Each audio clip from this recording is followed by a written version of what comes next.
Okay, so the problem that we have here is what we would consider a combined spectroscopy problem. So we are given a molecular formula for an unknown compound, and so that formula is C9H10O2. And to go along with this, we have the mass spectrum, the proton NMR, the carbon-13 NMR, and the infrared spectrum. So we can start solving this anywhere we like. We can really look for information from any of these. In the end, when we propose a structure, we want to make sure that it is consistent with all of the information that we have. So once we get our final structure, we want to make sure that it matches our molecular formula and matches all of these spectra.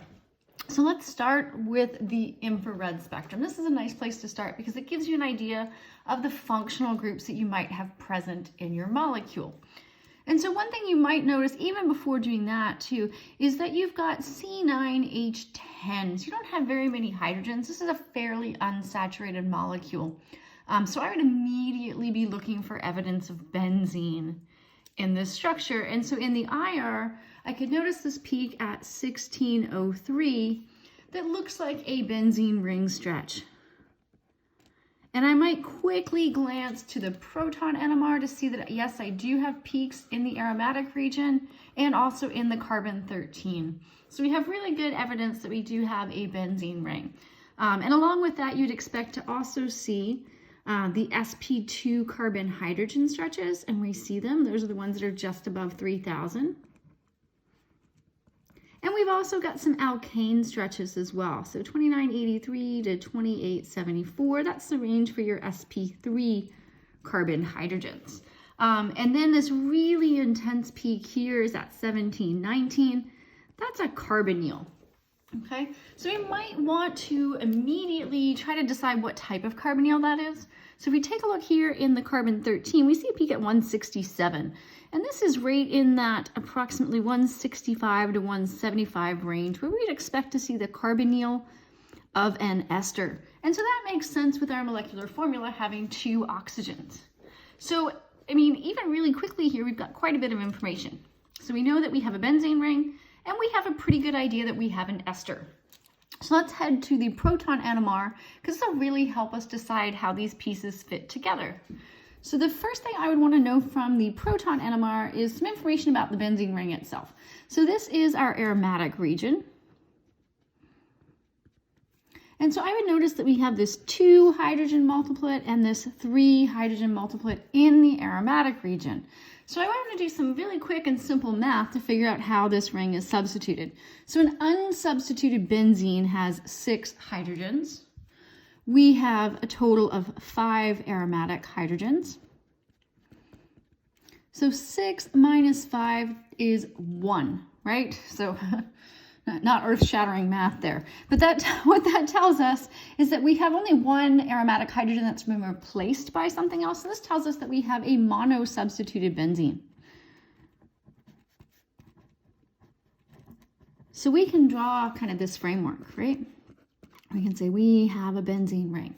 And we also have a good idea that we have an ester. So we can look to the rest of the proton NMR to see where other hydrogens are and what they look like. So we see this 2 hydrogen quartet. So when we see 2 hydrogens as a quartet, that's probably a CH2 group, right? Because of the 2 hydrogens. A quartet indicates that it has 3 neighboring hydrogens. And we see our other peak is 3H triplet. So this really looks like we have an ethyl group, right? These 2 hydrogens would see the 3 next door, so 3 plus 1 is 4. That's why that would be split to a quartet. The 3 hydrogens would be the methyl group. It sees the 2 hydrogens next door, 2 plus 1 is 3, so that would be a triplet. And so then the other thing we want to do is find out what this CH2 is attached to. Because we've got, almost our entire molecule at this point. We've got a benzene, so that's 6 of those carbons. Ethyl group, that's 2 more, so 8, and we know we have a carbonyl. So that's all 9 of our carbons. We really just got to see what's attached to what. Because really our possibilities are the CH2 could be attached to the carbonyl side of the ester, or it could be attached to the oxygen side of the ester. So we're going to take a look at the chemical shift. And so it looks like it's somewhere around 4.4 parts per million. So that looks like it's next to oxygen. Okay, so we've got this sort of fragment. And we already know that we have an ester. So now we can put together the molecule. That was actually really fast. So OCH2CH3. So this tells us that we have ethyl benzoate. Okay, but we've got really good evidence here. We don't want to quite stop yet. We said at the very beginning, we want to make sure in the end that our structure, it's always important to do this, take a step back and make sure it makes sense with all of the data. So check and make sure you've accounted for the molecular formula, right? So we see that we have 7 carbons plus 2, so 9 carbons. We need 10 hydrogens. We've got 5 here and 5 in the benzene ring. So we have 10 hydrogens and 2 oxygens. So it is matching that. And we can assign these peaks in the proton NMR. So 2 hydrogens there, we'll call that peak A. So those are these 2. So those would be A. There's 3 hydrogens would be the other 3 of the benzene rings. They're not quite equivalent. They're overlapping. That's why we such a messy splitting pattern. Right, so those are kind of all overlapping. So we'll call that B. And then our quartet, we'll call this peak C. So those would be these hydrogens here. And finally, the triplet D would be these hydrogens here at the end. Okay, and so we want to make sure that our carbon-13 also makes sense. So we've got the ester carbonyl. We've got 4 aromatic carbons. And that makes sense with the monosubstituted rings. You have 1, 2, 3, 4 aromatic carbons. You've got a carbon that's attached to oxygen, so that would be the CH2. And then you have at 14, that would be at the end of that chain, it's going to be this carbon atom, okay? All right, so our carbon-13 makes sense.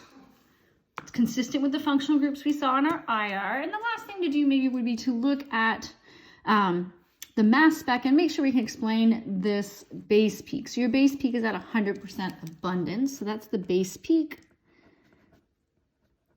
And that is at an M/Z value of 105. So it looks like we're losing that ethoxy group to get a resonance stabilized cation, because that's going to be stabilized by those electrons on the oxygen.